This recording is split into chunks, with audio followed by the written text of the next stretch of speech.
Федор Емельяненко одержал победу в поединке с американцем Джеффри Монсоном. Он выиграл по очкам в 3 раундах. Таким образом, русский спортсмен прервал серию из 3 поражений. На этом поединке среди зрителей присутствовал и премьер-министр России Владимир Путин. Он поздравил российского бойца с победой и поблагодарил Федора Емельяненко за мужество и за характер русского богатыря.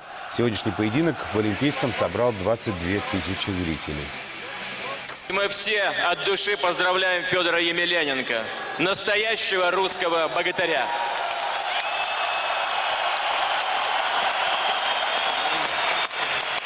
И не только потому, что он силен, не то что потому, что у него замечательные мышцы и реакция, а за его характер.